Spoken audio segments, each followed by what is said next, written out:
Back. Our next guest had a rather illustrious career in the world of football, racking up 206 goals across 623 appearances for 12 clubs. And last year, after such a phenomenal career, footballer Eoin Doyle decided to hang up his boots from the beautiful game.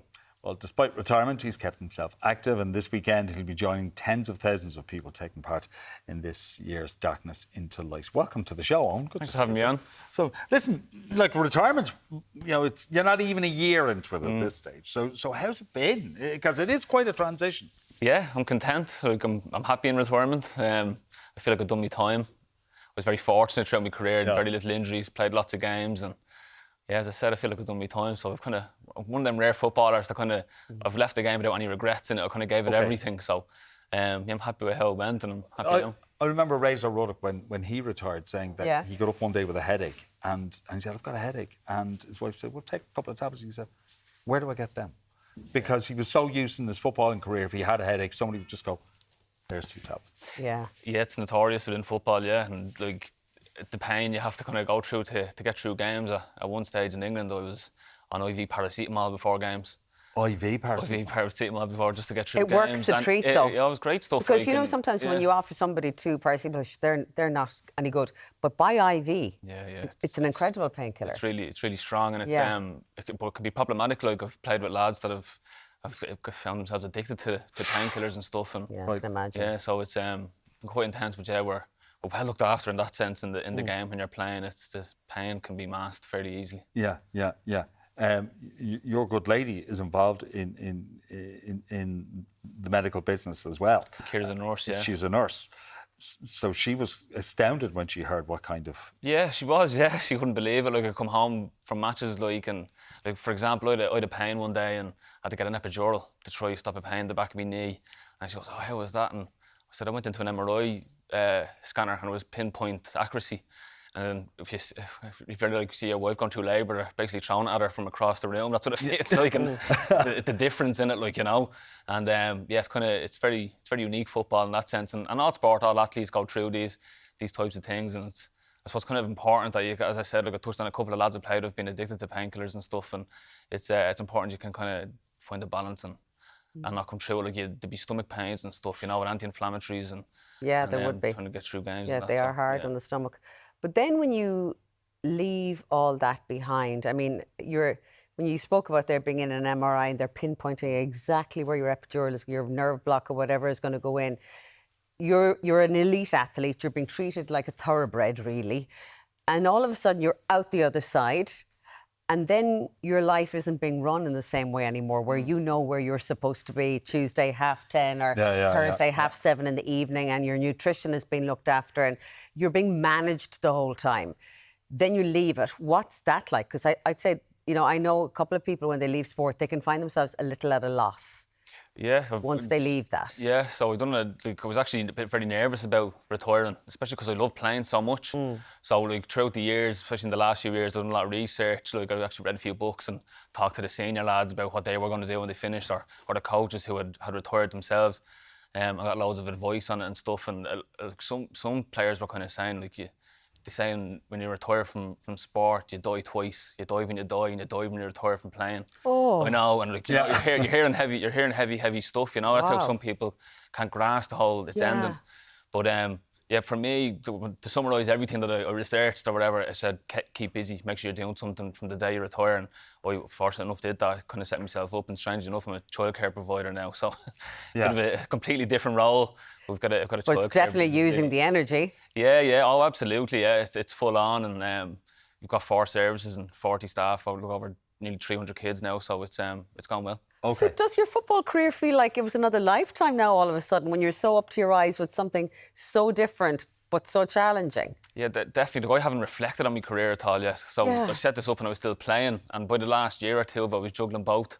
And so it was quite intense for the last year or two. So Yeah, so I haven't even looked back on what I've actually achieved or what I've done in my career and stuff. And it's only when I come in and talk to you guys or do any media work where the stories start coming out. Like, Will we read it out to you? It's 206 goals across 623 appearances for 12 clubs. You made your this is your life. You made your debut for Shamrock Rovers in 2007. You won a Premier Division title and an FAI Cup with Sligo before making a move to Hibs in 2011. 3 League Two titles with Chesterfield, Portsmouth and Swindon Town, and also picked up League Two Player of the Year in 2019-20 with the top scorer there with 26 goals. It's not bad, is it? I could go, but like, yeah. Such an Irish thing. It was grand. All right. It went well. I enjoyed it. Like, it was a great time. Like 17, 18 years of my life, just gave it everything. It was brilliant. Okay, but 17, 18 years, 12 clubs. Now, whatever about you having to move, your family have to move. Yeah, very tough. So it's tough on everybody. Yeah. Very tough. I think my eldest, I was one part of my career where I was really on the move a lot. And I think my eldest, Danny, lived in 5 houses before his 2nd birthday. At one stage, just moving different around England and Scotland and Wales. But you were like the deadline day boy, weren't you? Yeah, I've done 5 deadline days. So on that Sky Sports News, the yellow bar, I was there like all the time. Yeah, I'd still get the odd message off players I'm playing with saying Happy Own Doyle Day when deadline day pops up. And you're wearing yellow. So yeah, tough, really tough on the family. You know, we kind of over in England by the end of it. We spent 7 years, the last 7 years in England in Liverpool. We based ourselves there, and we didn't want to keep taking kids out of school. And not too much change. And I travelled to the clubs from there, and that kind of kept us grounded a bit. I would imagine, though, from the time you started here in Ireland and then eventually across the pond, attitudes to mental health would have changed greatly in football. Initially, it would have been, I'll sort it out myself, whereas then people were being encouraged to be more open and talk about how they were feeling. Yeah, absolutely. Well, it wasn't spoke of ever when I first came through. I never heard of anyone dealing with it or going through any process or anything like that. And then I think throughout the years, throughout my career, I kind of probably seen it in society more, where more men were coming out, especially saying it's important we talk and stuff.